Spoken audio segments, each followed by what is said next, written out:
welcome. This is our second talk of Mad Talks. I'm Alejandro Perez. I am the host of your second Mad Talks and hopefully every Mad Talk that will come afterwards.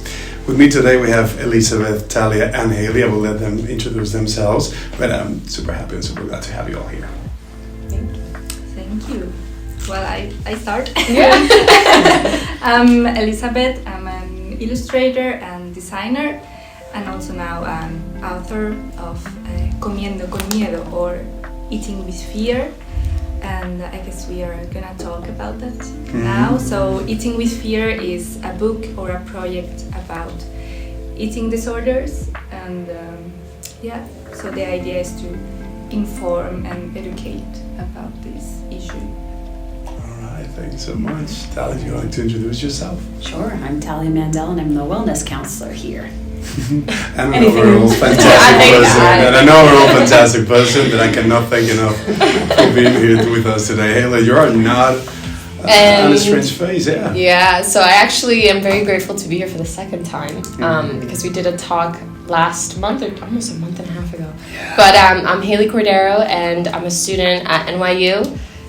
Very gracefully at NYU Madrid right now, and I think that also says enough about my life for now.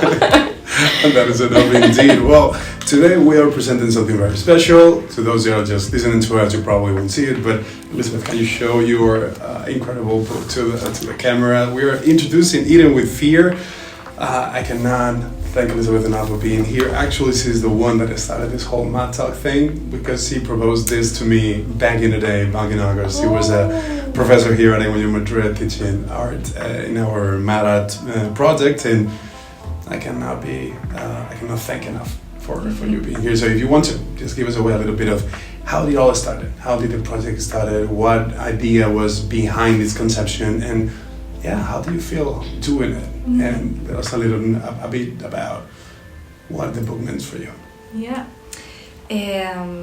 Well, like to understand like the project, I like to talk about how the idea came. And the thing is, I do an illustrated diary, so I do an illustration per day. I draw like what happened during the day, what I felt or thoughts or this kind of things. And I started in 2015, and I'm still doing it now. So I have like a lot of drawings, like a drawing per day. So I'm like the crazy drawing lady.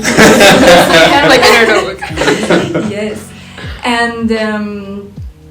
Well, when I started these diaries, I was recovering from my eating disorder. I suffered from anorexia for a very long time. And when I started with these drawings, I was recovering. And back in 2020, I was looking through these diaries, again from this time. And then I found something really interesting, and it was that I usually draw a monster in these diaries. A monster that was with me, like saying what to do, what to eat, or and I was like, oh my god, this monster is my eating disorder. So I created a character of this problem that I had, and when I saw these drawings, it was like, oh my god, now I understand, because to see a character is so much easier because you can talk to this person or in this case this monster and say who are you, why are you here, and these kind of questions, and also. Another interesting thing was that I didn't talk about this problem, because I didn't know how to talk about it, and it was like a secret or something.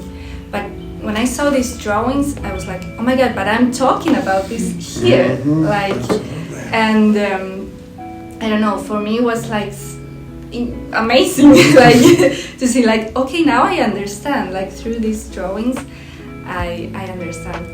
And then I thought, okay, if this means something to me, then I should like show it and see how other people react, or if it connects with somebody, because I knew people that was suffering from an eating disorder, but they never talk about it, and kind of it was like in my what I did as well.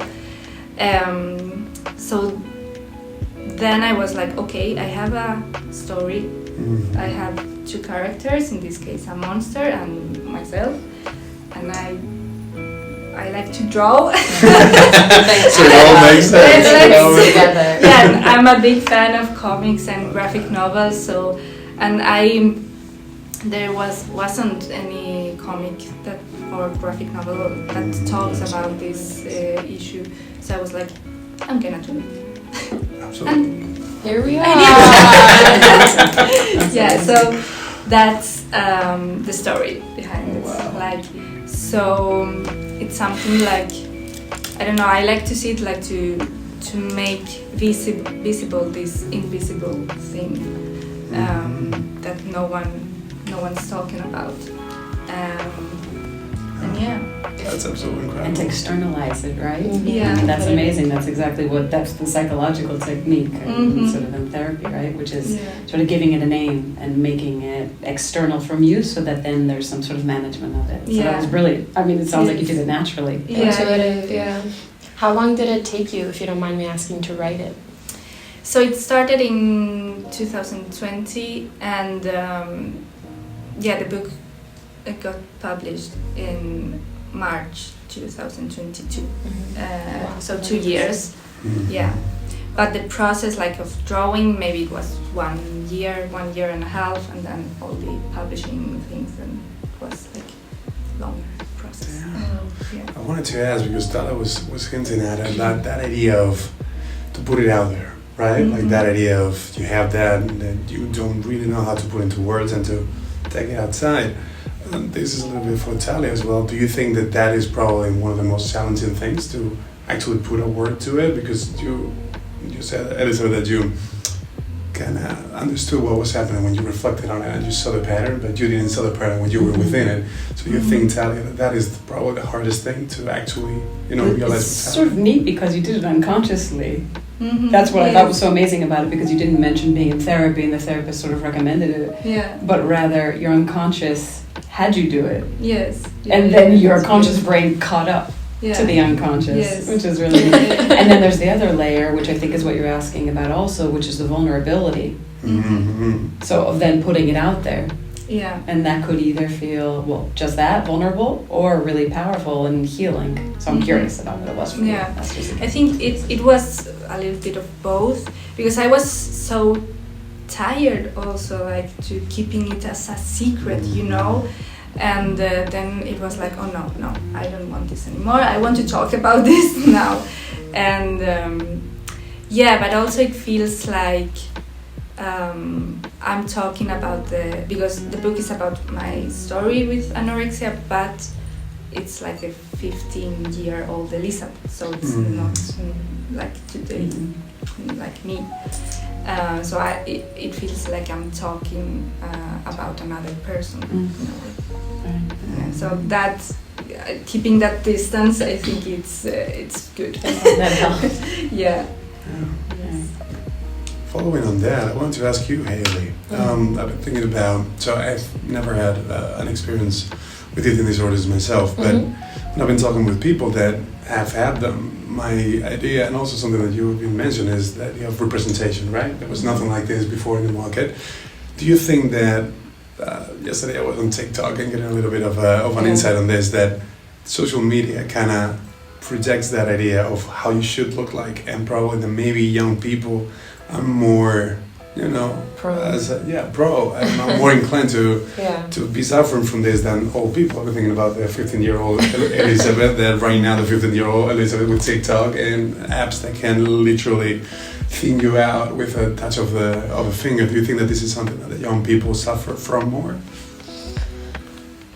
I think social media makes everything very messy. it makes our minds feel very messy. And I do think that eating disorders is just one of the many things that can, you know, that can kind of emerge from that. Through my own personal experience with it, my very best friend from home, and I'm saying this because she would also, you know, she also speaks very from a point of like, you know, she wants other people to also know her experience. And I remember, I think, you know, eating disorders is also something that you have to be educated on, and you are very right, because it's very subtle, and also I think it's very subtle for the people around the person, which is like the people around the person may recognize it, but they don't really know how to go about it.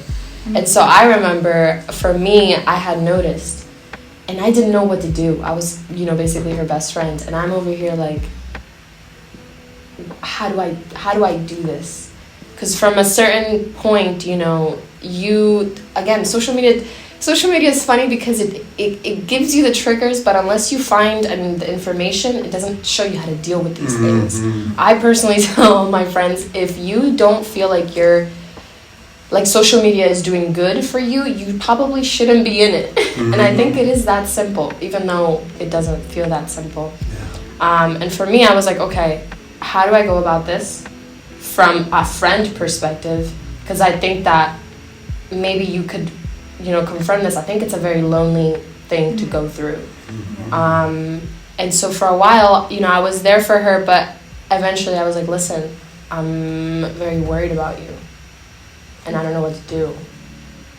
And it was a very intense experience for me as well, just to be able to like open myself up to what she was going through. So it's like, I do believe that support in this case is the best thing you could give, at least from what I know, people my age, because some of us are really lacking support.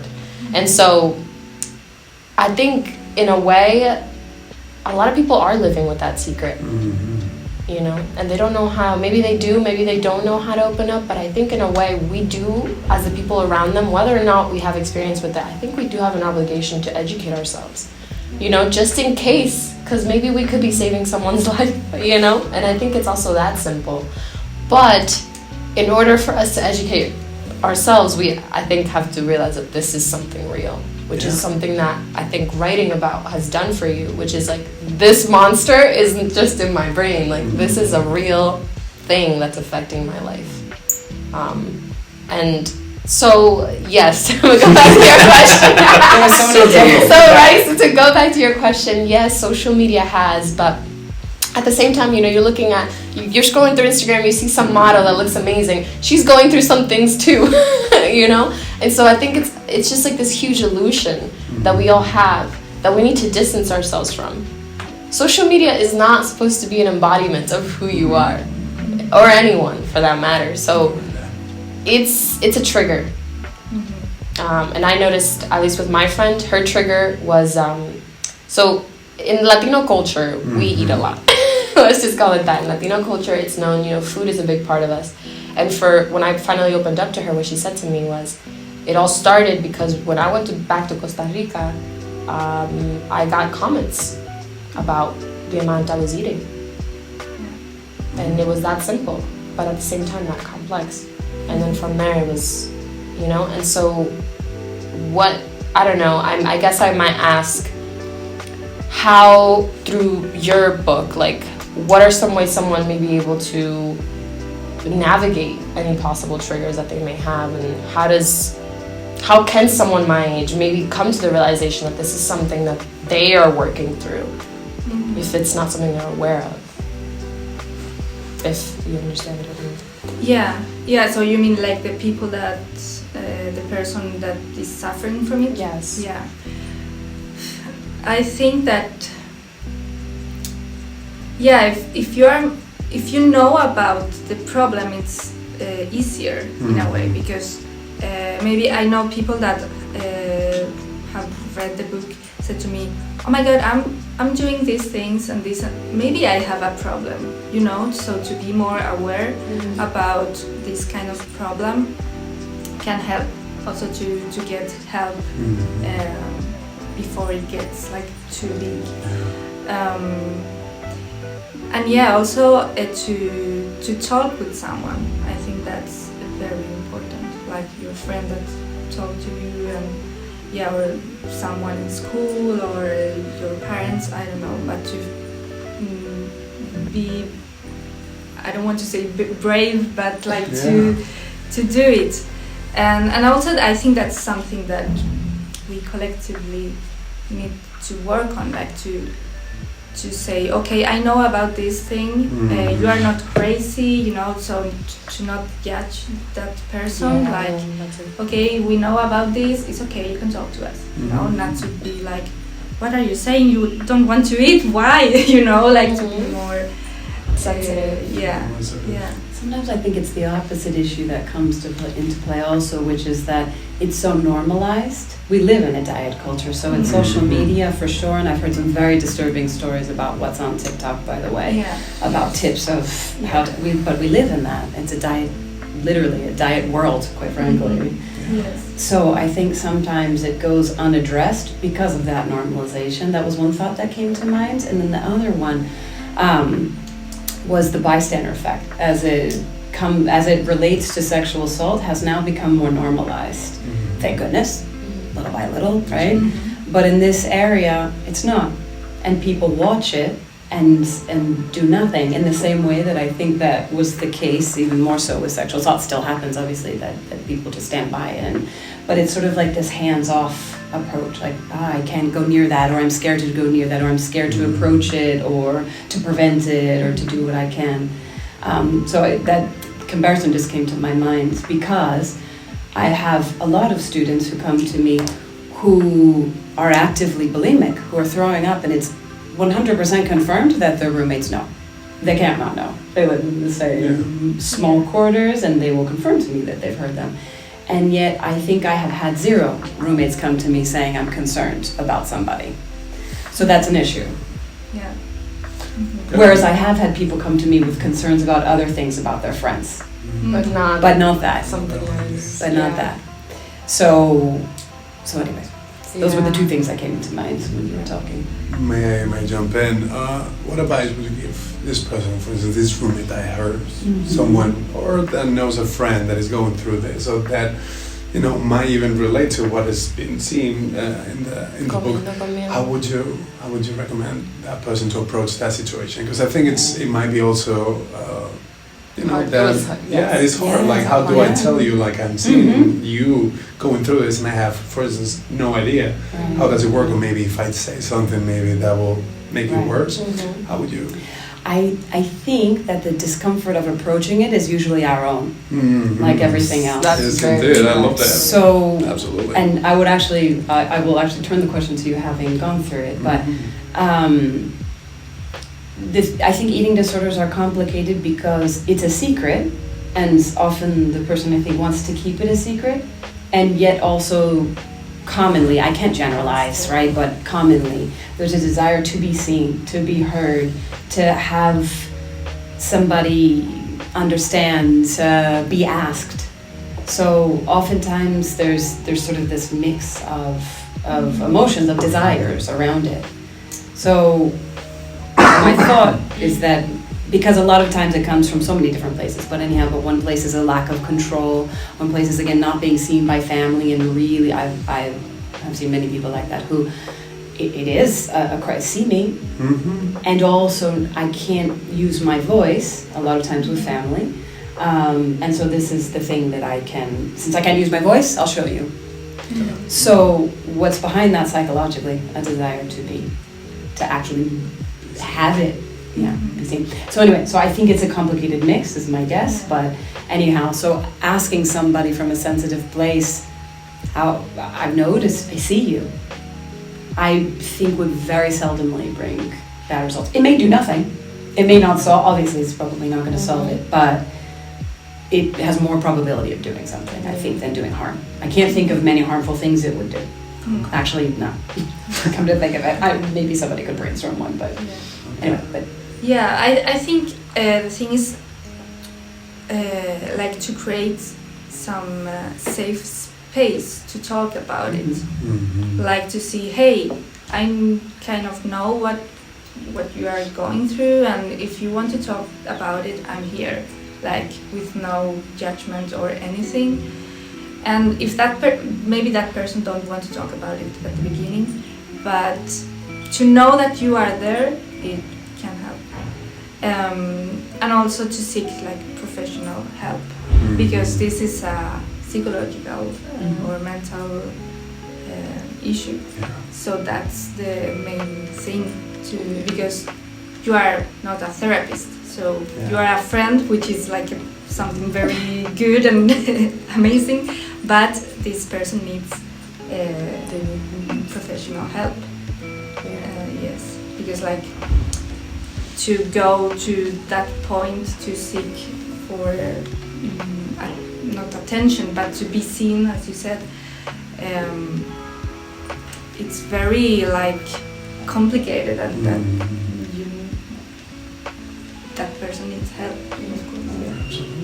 I think also for me, which is funny you said about the personal discomfort, I do think that me being hesitant partially came because I didn't know how to bring up the topics in a sensitive way that I know she might have needed. But then also at the time I wasn't sure if I was the right person. And and then you I guess now looking back, I asked myself, what does that even mean, the right person? In that situation, anybody that can make you feel seen, that can make you feel heard, should be the right person. So actually, before I personally spoke to her, I spoke to her sister. And it wasn't as necessarily like, oh, I want to talk to her about this. I just asked her, like, how do you think her mental health is? Like, how do you see her? And her sister was like, yeah, she has been going through some things. And then ultimately, I just had to be brave.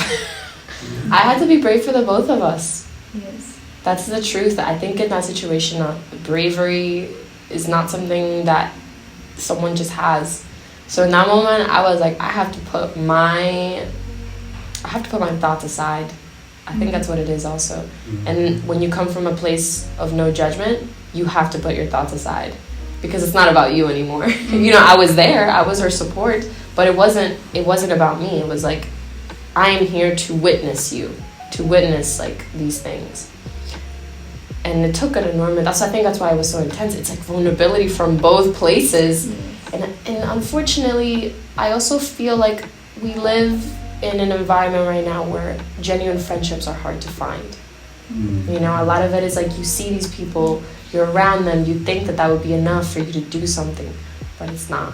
Because a lot of these friendships, they get to a certain level, and both people have to be vulnerable enough for it to become a friendship. A lot of the times, people my age I don't know what happened. I don't know. I think in part social media has given us like a false idea of what a friendship is. It's not just posting pictures together, But then for me, I had known her for so long. I mean, I had married when I was 13. At the time, I was 18 years old, right? So like I had seen this person go through all these changes, and then for me, I was like, wait, what happened? Like who? I just didn't know. And I will never forget this afterwards. And again, I'm saying this very much to respect to them, because this is something we've discussed, and this is something that they would feel comfortable me saying as well. I will never forget, afterwards, her mother texted me, and she was like, thank you so much for coming. And I was like, like she came from a genuine place of like, thank you. Yes. And that was all. You just have to get outside of it, but we really do have to care for each other a lot more. It has to come from a place, because I can't imagine the kind of place that you find yourself in at a certain point, because it goes down. And eventually I can imagine you kind of like look up, and you're like, oh my God, how did I get here? And you just need a hand in there, like, come on. Honestly, on that, I was wondering, Elizabeth, that is, as Sally was saying, it's very hard to have conversations with each other, but I think it's even harder to have conversations with ourselves. Like I saw That's in very the true. book, I haven't had the time obviously to read it through, but there was a lot of talking with you and your monster. You were talking a lot. There was a conversation happening.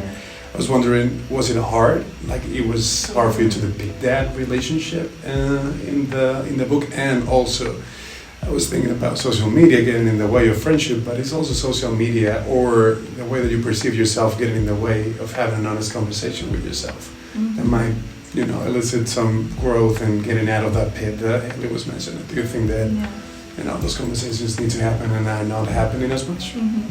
Yes, I think that we don't talk to ourselves. Like we don't have this space to talk with ourselves. Yeah, like to write a diary, or I don't know, to go to therapy. It's like this kind of conversation. So we don't have that, and for me, yeah, to confront this monster, and this monster is of course a part of me, but that I wanted to like put like another Put a wall. No. it may make it easier to like to talk to yourself. Yeah, and to, like I said before, to ask these questions. Okay, why are you here? What do you want? Like, because eating disorders are not about food, actually. They are like,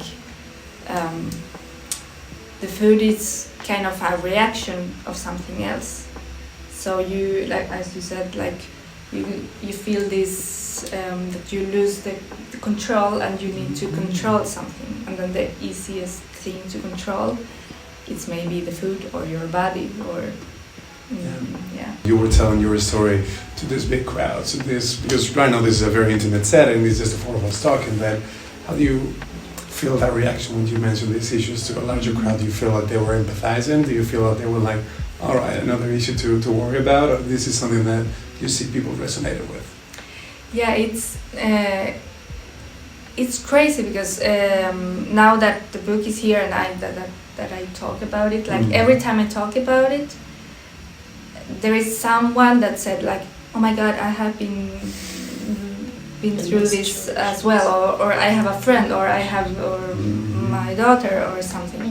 So yeah, in the TED Talk and other workshops that I'm doing, or talks, there are always someone that comes like crying or something, like saying, oh, thank you to put into words this thing that is happening to me right now, that I can't put into words. And yeah, it's like you opened a window in the room, you know, Yeah. the sunlight comes, you're like, the light.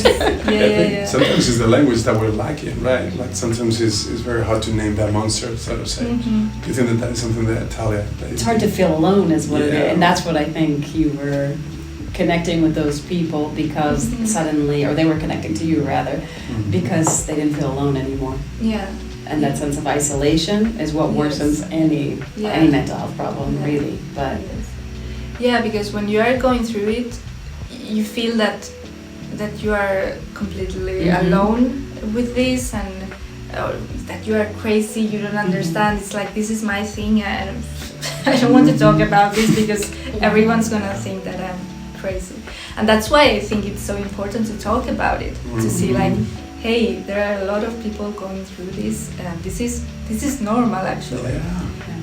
Destigmatize everything. Yes, yeah. That's a big part. and to talk about the range of eating disorders, Yes. also of eating disorder behavior is super important. I don't know what you think about this, but because I think that the image that people have of eating disorders is very much actually is anorexia nervosa. So it's the sort of thin stereotype, and those are the only people who are deserving of help, or those are the only people who are really suffering.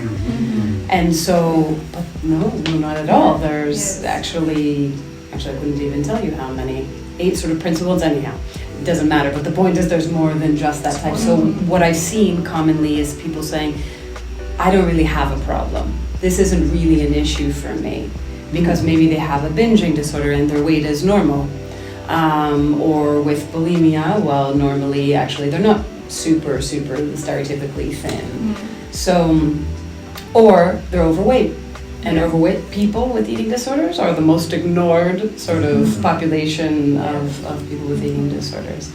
So this is actually, I've just saying something in addition, I suppose. I'm not saying, but something that came to my mind, I guess, in relation. But so calling attention to the fact that this is a problem, and not just for one type of eating disorder. Also, I guess that was something I thought of coming into the talk as well. I think also, so I'm a big journaler as well. I've been journaling for a very, very long time. Something that has helped me, I think, consistently throughout my life very much. And actually, you said it funny because you were like, you know, you see it on paper, and that's exactly why I started to write. Because I always a little bit very like hyper emotional, a lot of emotions, and I was always like, what is going on? Yeah. How can I get it out? Because a lot of the times it's almost like, I think sometimes there's like something in you, you don't know what it is, but it feels foreign, and you don't know how to get it out. And like actually I've talked to you guys about this as well. Just the power of being able to sit down with yourself and just write what comes to mind is unlike anything. And then I think maybe you mentioned that it's not about food. It's actually just, it's really just a mental, something that happens at a very deep mental level. Do you feel that maybe more mental awareness could help, like, pick out issues like this better? Like, do you feel that if we focused more on like kind of mentally developing ourselves, we can help other people as well? Yeah, totally. Yeah, and I think that we are not doing that like in schools or high schools. We don't have that kind of discussion like about mental health, and I think that's something that we need to have. Yeah, and we also only focus on mental health when it's like almost a little bit too late, or like in the situations in which the extreme has already been met. So like if you have depression, mental health. If you have anxiety, mental health. If you have an eating disorder, mental health. But I personally think the mental health aspect comes in between, right? Because I'm in the middle. I have no idea what's going to happen in my life. I can't control it, right? So, I mean, so in a way, it's like if we were to normalize mental health in the middle, somewhere where like maybe you are healthy, maybe you are fine, but to be able to have this just in case, because when a trigger happens and you find yourself in the pit, you find yourself in the pit. So that is a conversation to be had also in higher education, like not only schools and high schools, but I think it's also a conversation to have, I think in the sense of, I cannot tell how many times I've seen students asking for mental health day when the situation just grows so big that they cannot do anything about it, and to be met with a lot of resistance from the structure that is in place, like judgment and second guessing like the intentions of the student.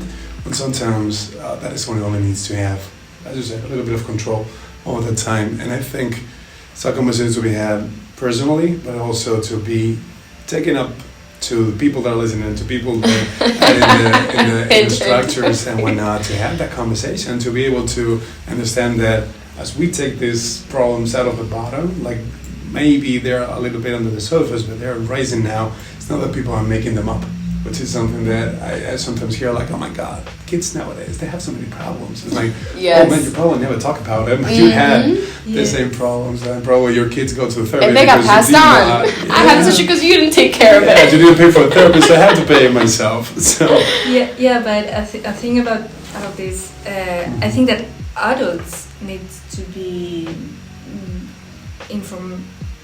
to get information about this as well, because all the parents from these children or young people that are now suffering from mental health, it's like, okay, and you? Like, what about you, Dad? Yeah. And now from this project, I know a lot of parents that are completely lost and don't know what to do because they have never talked about it. So I think that they also need some education about it. So like everyone. So absolutely. I was about to ask Natalia. So we were mentioning all these eating disorders. As I mentioned, they're all about control. So what tips would you give people that are lacking that control, that they see themselves before they get to that breaking point, they see themselves lacking control? How, maybe this is a fantastic question to have. Probably personally I'm asking this too, but how would you see them like trying to maybe check themselves before they get to that breaking point? How would you check them? The thing is that I guess I see it as a little simplistic to say, oh, it's control, and so therefore you can do this, this, and that. The issue is really from where the lack of control comes. So is it because I wasn't able to find my voice and therefore I didn't have control over things because I couldn't voice what it is that I needed, in which case the work is in developing a sort of communication and those sorts of skills, and in figuring out what the blockages are behind that. So the trick would be, the answer is to figure out what's underneath, what is the thing that's leading to the need to have control, because it would be difficult to, I wish I had a blanket answer for that, but I think the answer is wait, okay, from where did this begin? What is the need that I'm trying to meet, and how can I meet that need using some other tool, some other method? And to add to that, to have patience. Mm-hmm. Because I think we are very much into instant gratification. And for example, questions like that take time to know. Yeah. So that happens, I think, to a lot of, I've spoken to my friends, like, we'll have like a conversation about this, because I think the best way to spread information is through conversations, like just casual as much as possible. And I think a lot of times something will go off, but the thing is that thing has to stay on.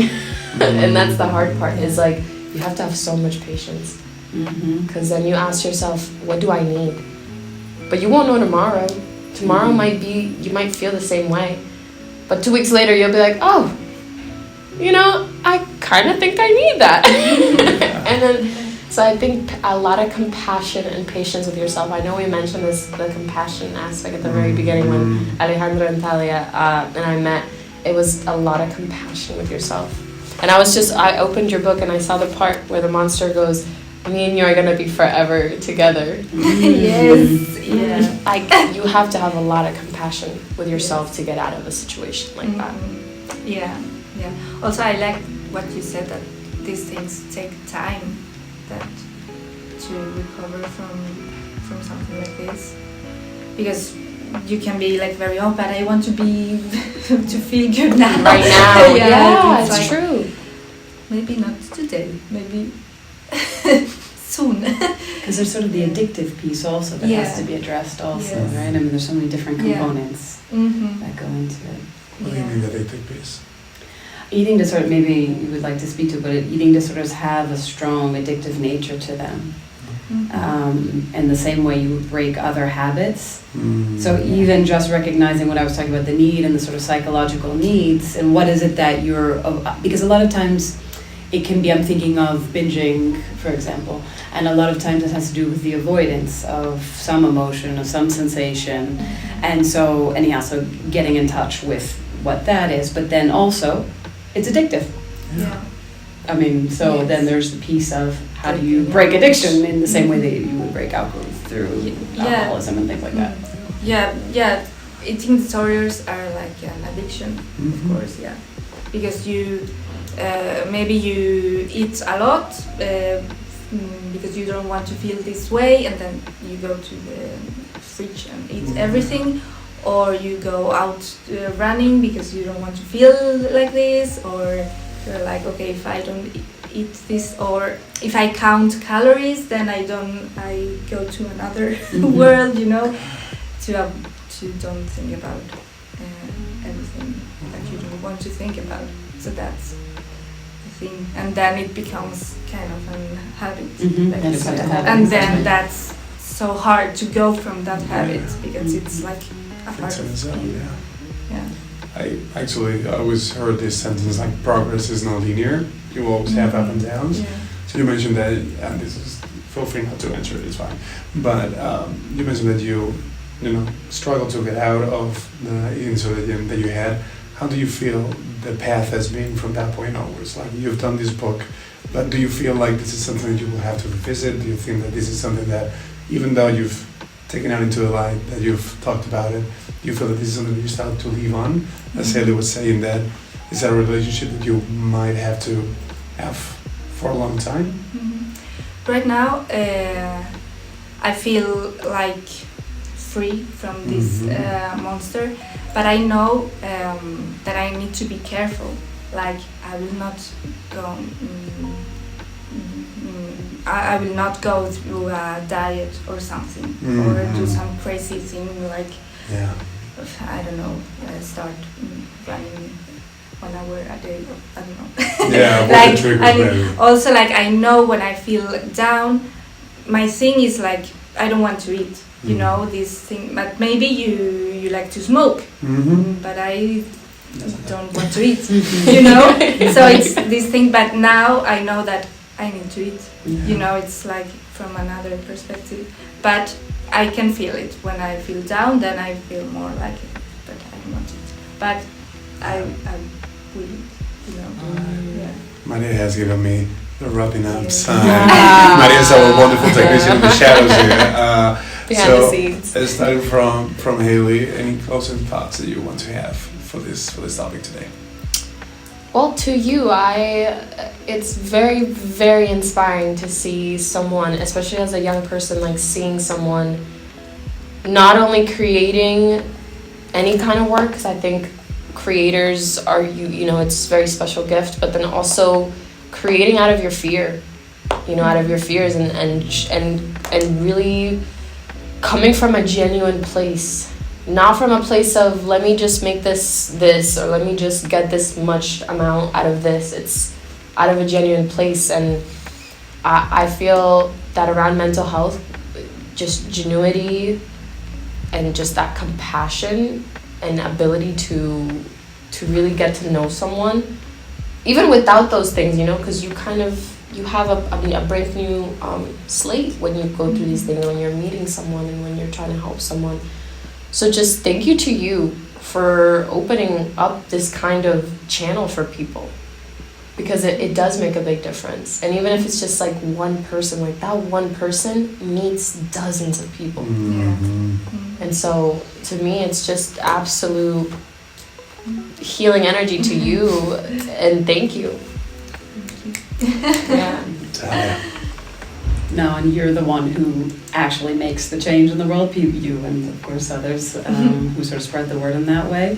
Because as much as I love being there for people, but I would not have the courage ever to do what you have done, to speak. This is enough for me. This is public speaking, and this is about all I have within me in that way.